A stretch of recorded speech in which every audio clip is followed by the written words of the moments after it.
Hello, I'm Chris from the FPL Dude, and welcome back to another Fantasy Premier League video for the 2021-2022 season. Here with us today, yet again, we have a very special guest. It's FPL Sonaldo, which you can find on Twitter. He does have his own show, the Enable Show, that he is hosting with FPL Bruno. I believe that they do have very unique and very good content that you should probably check out. How are you, Andrew? Very good, very good. Thank you for that introduction, Chris. It's very nice to be on your show again. And I had a great time talking to you last week. So yeah, my name is Andy. I go by at FPL_Sonaldo on Twitter. And I run a show with my friend at FPL Bruno. And yesterday we had a special guest at FPL Salah. And we always talk with great managers such as Chris.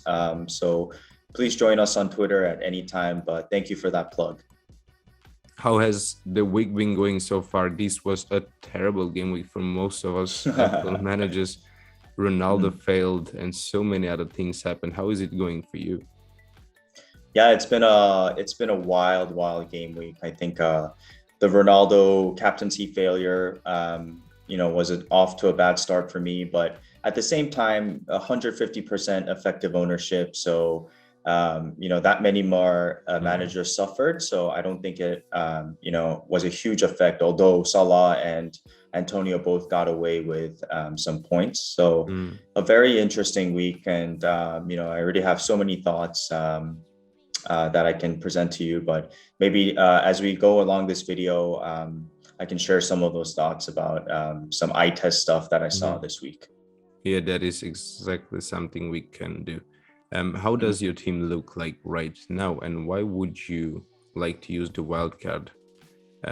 Yes, so I know that a lot of people are considering a wildcard right now, and a lot of people are considering the wildcard in game week 8. I personally think that the wildcard in game week 8 is a better move than now, just because we have international break coming up, and we know that a lot of stuff happens after the international break.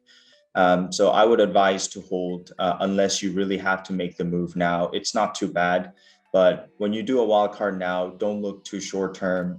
Look as if you're making a wild card in 8, and look into the future and the next 6-7 game weeks. And for those that already use the wild card, I would recommend that they start making long-term moves and move into the Chelsea and Man City assets. And lastly, there are some people who can naturally take a mini wildcard, a mini wildcard being, let's say, a -8, -12 pointer to get to that template wildcard team, and even hold on longer to like game week 14 when the fixtures swing as well. So there's many ways to play this, but personally, I'm looking into a wildcard in 8. I do totally agree with you here. I am myself not sure if I'm going to use it right now, as I don't like the hits, but as my team is looking right now, I do have few injured players, so I might have the need to go -4 or -8. If that is the case, that I would need to take 2 hits this particular game week, then I will probably use my wildcard as well instead of waiting. But the wait is just as good, guys. How does your team look like right now? Yeah, I mean, as you can see, my team here, it's very solid. I have 1.2 million in the bank with 1 free transfer. So I had 2 free transfers going into game week 6. And the moves I made was Tony to Joshua King, and I switched Rafinha to Sar. So I made a criminally, elementary move in moving Rafinha out so early. I should have waited and kind of seen whether he was injured or not. But I just felt like I wanted Sar super bad. And so I made that move 2 days prior to the deadline. So I highly recommend that, you always wait till the end of the deadline, unless you're a manager that cares about price changes. And then I made the move from Tony to King as a 2-week punt before my wild card because Watford's fixtures are really good and Joshua King's ownership is like 0.8%. So thanks to FPL Bruno for giving me that shout. Both of them turned out really well, but at the same time, both Tony and Rafinha also had points. So almost like a sideways move there. But yeah, I mean, overall team was good. Luke Shaw, I mean, what can you do? That was very unexpected. Same with Reece James. I thought Brentford looked amazing. I think Brentford is no longer the whipping boys and a team to consider for sure. They just tied Liverpool 3-3, right? You know, looks like City is still the kings of the Premier League, and Chelsea's mentality almost was frail compared to City yesterday. And Antonio is putting up ridiculous numbers, and I think that they seem sustainable at this point. I know that recently I read somewhere that he has 33 goal contributions in his last 35 games. So this guy is legit. This guy is, you know, someone I'm thinking about keeping for as long as possible. And yeah, I think Jota is still a decent option. His non-penalty XG plus XA combined is the highest in the league. So people are already writing him off, but I don't mind holding him in game week 7, even with his tough fixture. Yeah, I do totally agree with you. I do have one question that could potentially benefit all the listeners. If you hear Ronaldo, Lukaku, Vardy, and Antonio, where do you rate Antonio here?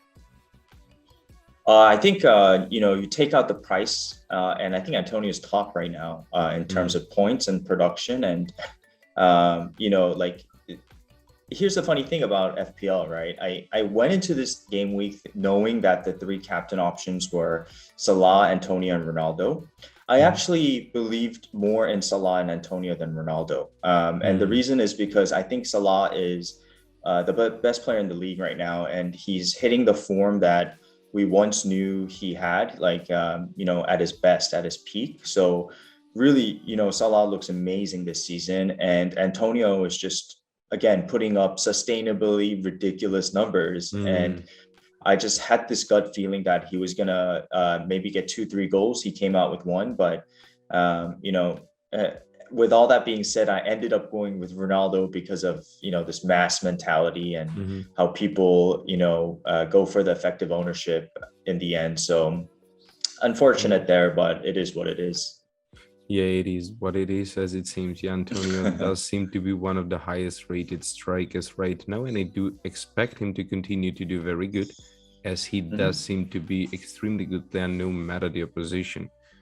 I think that for that price, you can't possibly find any other player, perhaps in the whole Premier League, no matter if that's a midfielder or a striker, that has that expected good potential. Yeah. And the last thing I will say about this week, and I guess my team, is I think the budget midfielders carried this week. The guys I can name are Rafinha, Sarr, Doucouré, Gray, Townsend. You know, they really made a lot of people happy this week after a disastrous start with the Ronaldo blank. But again, you know, Townsend was another pick that I was thinking about doing, because Norwich's left side is super weak. And so Norwich is the team to target right now, for all your listeners, because they have 16 goals conceded, goal difference of 14, and expected goals against XGA of 13, which all is ranked 20th in the league. So they're basically the worst team in the league. And so especially that left side. So if you have a right-sided player like a Townsend going against Norwich, it's like almost automatically a goal. So some food for thought there. Yeah, they seem to have allowed a goal in every single game now in the Premier League coming from that side.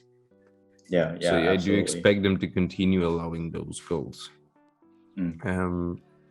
Would you like to start presenting your wildcard team right now? Yeah, sure. Go ahead. Or did you have something else to add up, perhaps? No. I think we can move into the wild card. But for your listeners, I really want them to know that this wild card is first draft, super, temporary. But as I presented, I can give more options. And again, this is not even close to my wild card. So if you follow me on Twitter and if you follow Chris on Twitter, you can keep up to date with my thinking and progress.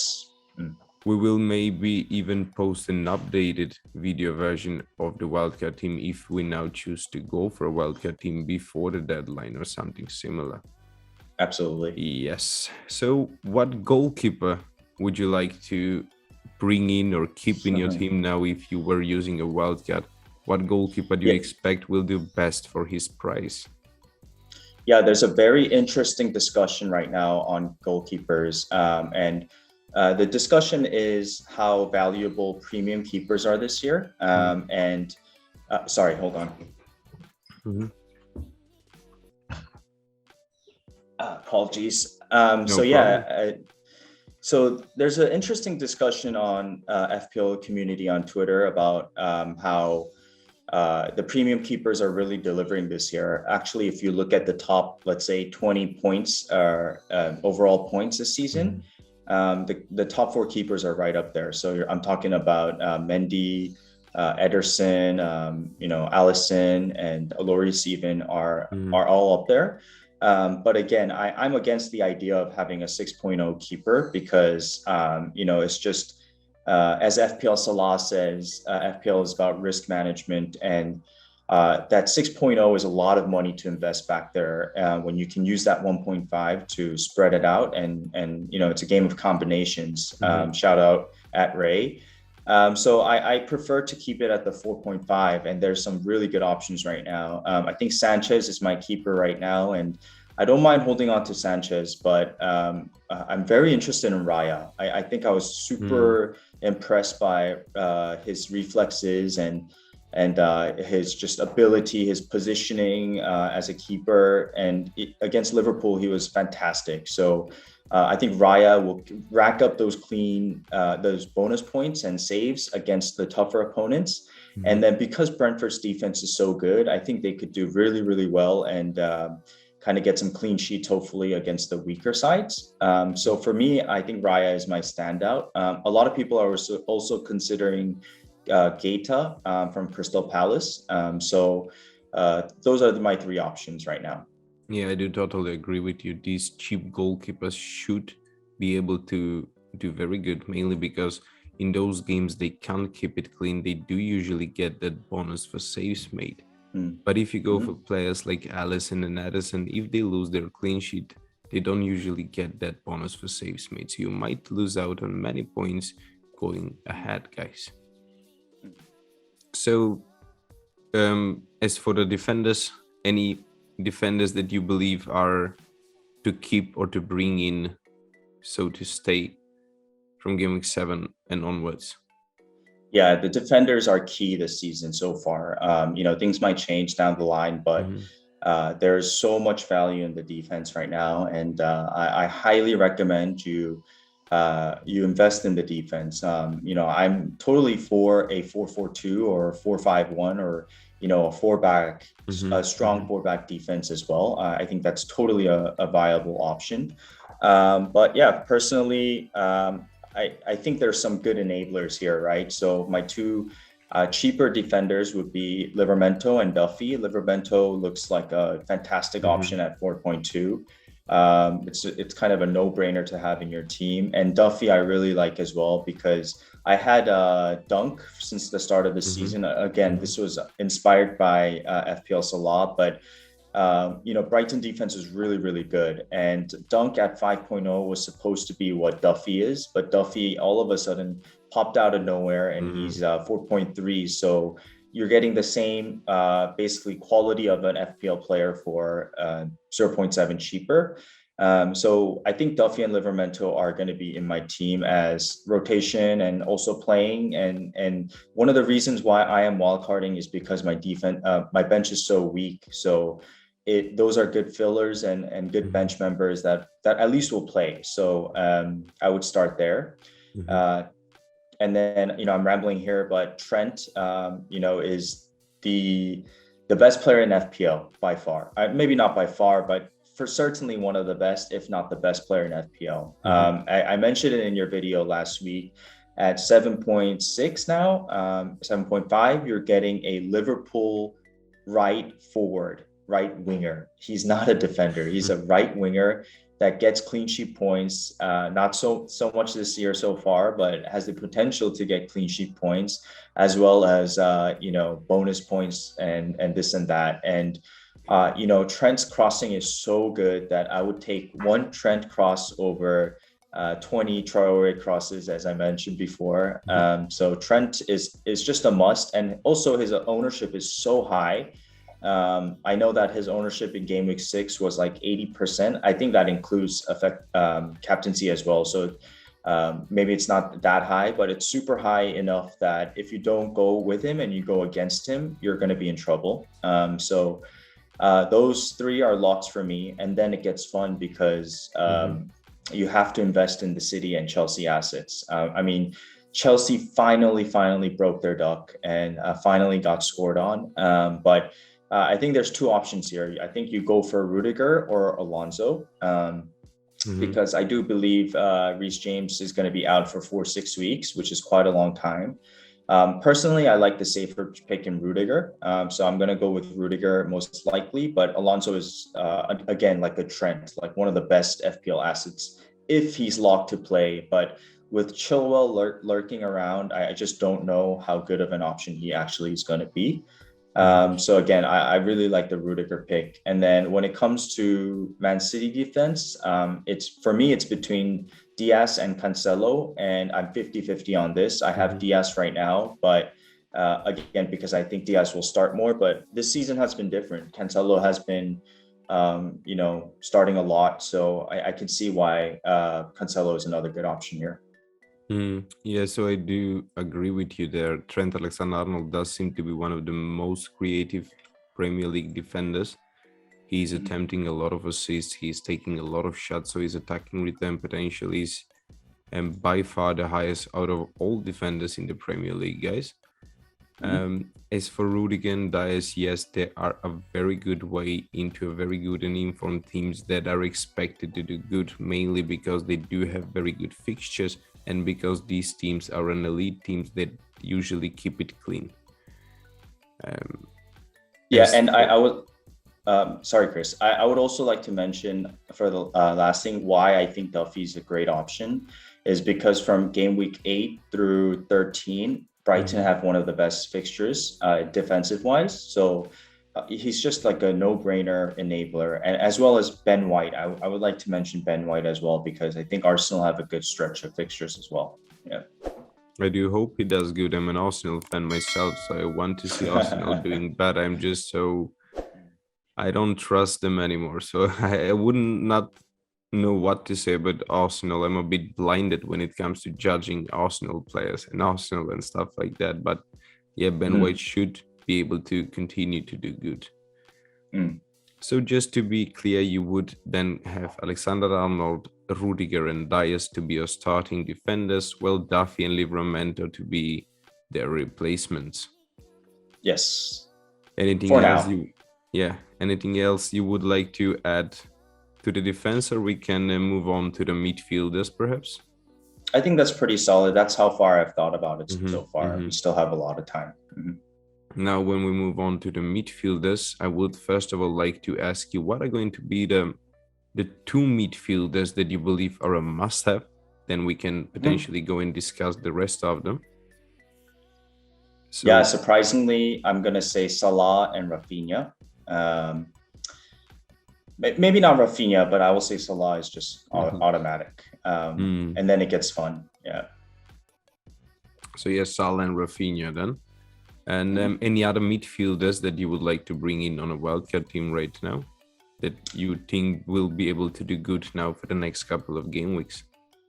Yeah, I think all of this depends on your budget and how much money you have to play around with. But I'm not going to think about like fitting in my budget right now and just give my opinion on some options. I think the midfield is where I'm most confused. I actually don't have a solid like who I know for sure I'm going to bring in, because there's so many options right now. But I'll kind of run through them, and maybe you could present it in the video. But as I mentioned, Salah, no brainer. Rafinha, no brainer. Long term, his fixtures are too good, and Rafinha is Rafinha. Like he's the most undervalued player in the game. So you want him in your team. So for me, those two are locks. And then it gets very interesting, because I want to add a City midfielder. And I think the options right now are Grealish is the most obvious one. And this is because Grealish seems to be like like that very rare Pep starter for some reason. So I like Grealish as an option. And then I think also Torres or Foden are both decent punts. The reason I would also include Torres or Foden is because I'm thinking about having 8 playing mid and forward players and having one strong player as the first bench member. It's a rotation headache, benching headache, but I just think there's an opportunity here to do that because of the uncertainty that's going around in FPL. So again, the Man City options for me are Grealish, Foden, or Torres. And then I would stay away from Chelsea midfielders personally. I actually think that if the only option in the Chelsea midfield for me is Mount, but I know Mason is injured right now, so watch out for how he does in the near future. So there's that. And then that leaves you with enablers, because you really are scarce on budget. So my enabler options are Gallagher is a must for me. I'm gonna have Gallagher almost, I would say 95%. I just think he's the talisman for that team. He's, you look at his heat map, he's everywhere. He's making the right runs, transition plays, linked up plays, pockets of space, behind the runner, on set pieces, and possibly on penalties. I doubt it, but he's just like the go-to guy for Crystal Palace. So I like Gallagher a lot. And then I like Mbeumo a lot as well, because I think Mbeumo is playing out of position. He's playing as a striker, but he's listed as a midfielder, and he plays really tightly alongside Tony. And yesterday, Brentford were the new Barcelona. So I just think that Mbeumo is a very, very good option here. And then I also like Saka. I think that Saka has a chance to, if you can hop on early, he has a chance to really, really go on a run because of Arsenal's fixtures. But again, it's Arsenal, and who knows what's going to happen. Yeah, I do believe that he is going to be a starter list. I do expect of them to improve a bit now, because they do have very good fixtures. It's yet to see how he really does now in those run of fixtures. Yeah. So yes, we said Salah is definitely a must-have. Rafinha came close second, and then potentially Grealish, Gallagher, Saka. What other players did we mention? Would you Mbeumo, yeah. Would you consider Sarr as well, perhaps? No, I have Sarr right now, but I think I would not consider him after game week 8, which is why again I'm taking a punt before my wild card. I say this, but I might be completely wrong. Again, sometimes fixtures doesn't matter. Like sometimes, like the player that's hot and in form just continues. Like the guys I can think of are like Justin last year, where I ignored him for the longest time, and he really damaged me because he kept delivering. So I think Sarr might be one of those situations where he might just continue to do well regardless of the fixture. So certainly, if you want to keep him, I'm not against it, but I think there's an opportunity to find more points elsewhere. Yeah, I do totally agree with you here. Even though Sarr might be very good and informed player, I me personally don't expect Watford to be able to get themselves involved in a lot of goals now in the next few fixtures. Yeah. We can move on to the strikers now. There are so many informed strikers to go for. There are many good strikers that have good fixtures. Few of them are elite, few of them are cheap. how would you like to balance it out now? How would you go with your strikers if you was going to use a wildcard? Yeah, I think let me turn my light on real quick. Do that, mate.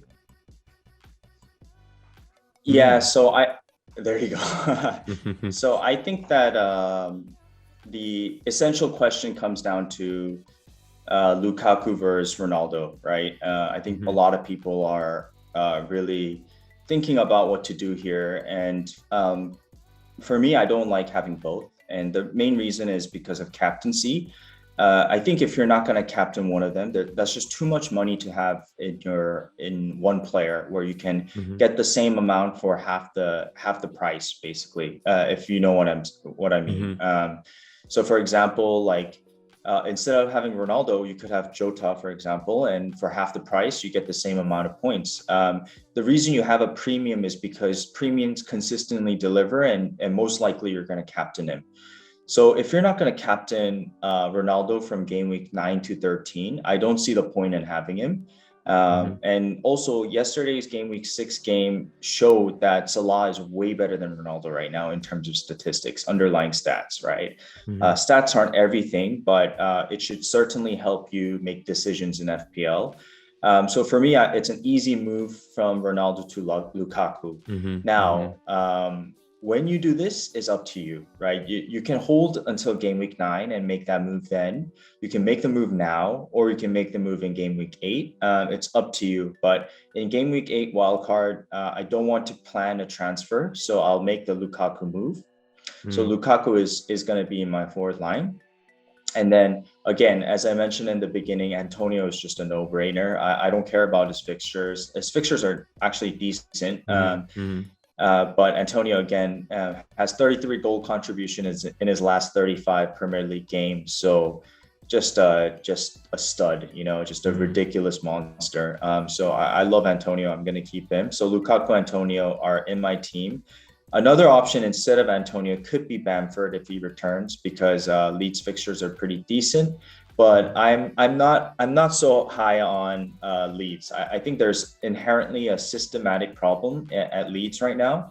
I'm not talking about management or the coach or Bielsa or anything. I just think that because their defense is kind of leaky and weak right now, and Rodrigo playing that cam role, he's just unable to create anything for what's his name, Bamford. So I think there's a problem in this Leeds midfield that affects Bamford as well as Rafinha. So I think I prefer Antonio over Bamford. And so that leaves me with a budget striker, and undoubtedly it's got to be Tony. For me, Tony is the best 6.0 striker in the game, 6.3, I think right now. His fixtures in 9 and 10 are tough. I'm not going to lie. They have Chelsea and Leicester. But after that, it's Burnley, Norwich, Newcastle, Everton. And again, you saw against Liverpool yesterday that they went 3-3. Like there's they can score. They can score against any team. I just love Brentford. I think they look really, really good. So I like the Tony pick personally, but there are many other ways you can do this. Yeah, I do totally agree with you here. There is something magical going around at the Brentford team. Is that going to be consistent? It's too early to say, I believe, but Tony right now does seem to be an excellent target to go for. You mentioned a bit of a tough fixtures. I still do believe that Brentford will be able to score goals against Leicester, as Leicester defense have proven to be a bit weak this season. So Tony might be able to continue to do good. If Brentford is going to beat Leicester, that is a big if. I don't think it is going to happen, but I still believe that they will be able to score goals against them. So yeah, the 3 strikers that you would then like to go for if you was going to activate your wildcard for this particular game week are Tony, Lukaku, and Antonio. Yes. Don't you even consider Vardy a bit? Yeah, that's a great shout. I think Vardy is an excellent option right now. He keeps delivering. So Vardy is a good option, but again, he's just so expensive, and I don't think you can fit him into your team, unless you completely change up your structure. Again, my structure is my structure. The way you play FPL is up to you. So for example, if you switch up the structure and you somehow fit in, let's say, a cheaper fourth premium, because right now we have Trent, Salah, and Lukaku as our three premiums, right? So let's say you fit in a fourth premium. It's going to be tough to fit in Ronaldo because he's too expensive. True. But you could fit in a Vardy or even a Son. People are forgetting about Son. And I go by FPL Sonaldo, so obviously a big Son fan. But I'm totally open to it if I see some opportunity here for Spurs to really do well. So I think that fourth premium option in Vardy and Son could be another way to play this. But then you would have to really sacrifice a lot of value in those City and Chelsea defenders. So I just don't think that's a very good idea for me personally. Yeah, that is true. Those defenders that are actually expected to do good are very costly. They cost a lot. Like Alexander-Arnold is 7.5 million. Dias is over 6 million. Rudiger is around there too, a bit less than 6 million. But all of these players does seem to cost a lot. And these are the players that are actually expected to do good. If you want to play it safe, these are going to be good options. The team looks very good, I have to admit. There are a lot of good points that you made here today. I learned a lot from you as well. Awesome. Is there anything else that you would like to add up to this team or comment on anything else that the listeners might be in need to listen? No, I think we covered it really well. I would like to, again, make the plug and, if you follow me on Twitter, you can, interact and keep up to date almost on a daily basis on our show on Twitter. Again, thank you so much, Chris, for inviting me. I really enjoy talking to you every time. And maybe we could do another show before the actual wild card where I have a more better idea of exactly who I'm going to bring into my team. But this is a very good first draft, in my opinion. Yeah, I do totally agree with you. Right now, as it all looks, it does look very good. We don't know what is going to happen throughout this week. Perhaps somebody is going to get injured. Perhaps somebody's price is going to rise or drop. So this team might not be available when the game week starts. But as it seems right now, this is the right team to go for. I've noticed an enormous difference in this wildcard team to your regular team, and that is that you have actually upgraded the bench, and this bench does look fearsome in comparison to the rest of the bench that we usually bring in at the beginning of the season and so on. Thank you for having you over. Thank you for coming over, I mean. Yes, guys, you can follow FPL Sonaldo on Twitter. It's FPL_Sonaldo. And give him a follow, as he does have very unique and very good content to listen to. Thank you. If you like this video, please do give it thumbs up. Don't forget to subscribe if that is something you have not done already, as we are preparing tons of content now for the following game weeks that will actually be able to help you. Thank you and see you next time.